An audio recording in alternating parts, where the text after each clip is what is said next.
Salam, selamat pagi. Renungan harian tanggal 20 April 2021. Mari kita berdoa.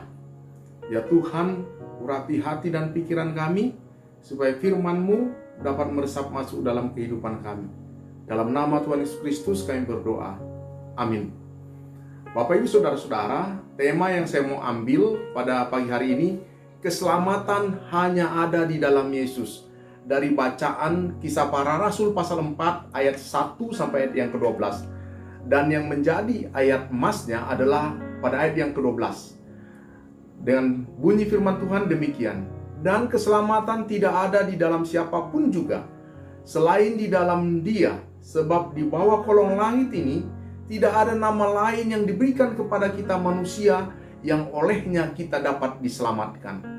Bapak Ibu Saudara-saudara, Kisah Para Rasul pasal 4 ayat 1 sampai 12 ini menggambarkan bahwa atas bimbingan dan penguatan Roh Kudus, para rasul-rasul memberitakan berita keselamatan bagi banyak orang.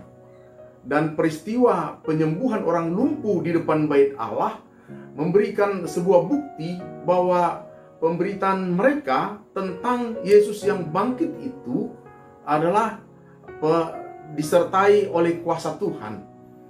Atas peristiwa itu, maka ada banyak orang-orang yang mengikuti mereka dan menjadi percaya terhadap pemberitaan bahwa Yesus adalah juru selamat yang telah dibangkitkan oleh Allah dari antara orang mati pada ayat yang ke-15.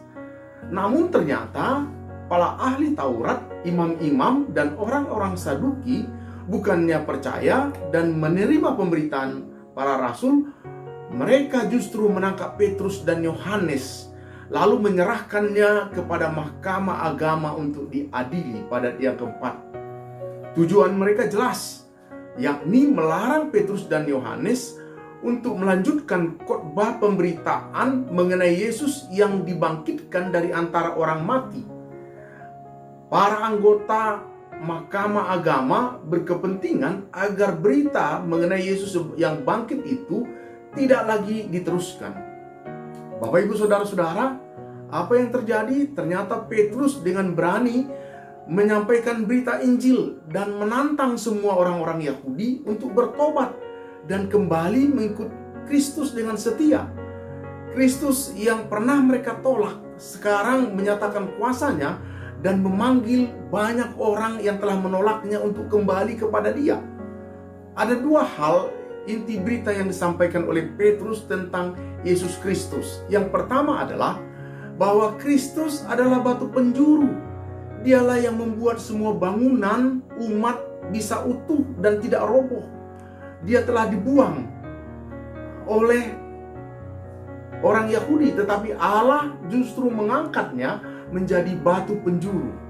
Yang kedua yang disampaikan oleh Petrus adalah Petrus menyatakan bahwa nama Yesus bukan hanya nama yang menyembuhkan orang sakit seperti orang lumpuh itu, tetapi nama Yesus juga bukan hanya untuk diperkenalkan sebagai penyembuh kepada semua orang.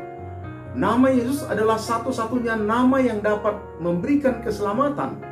Dan di bawah kolong langit ini tidak ada nama lain yang diberikan kepada manusia yang olehnya kita dapat diselamatkan. Juru selamat adalah Allah. Dan Petrus menyatakan bahwa Kristuslah satu-satunya nama yang dapat menyelamatkan. Yesus adalah Allah. Dialah pribadi kedua Allah Tritunggal yang memberikan keselamatan. Tidak ada nama lain. Bapak Ibu Saudara-saudara, kiranya semua hal tentang Tuhan Yesus Kristus dan karya keselamatannya boleh mendapat tempat yang paling penting dalam hati kita, dalam kehidupan kita.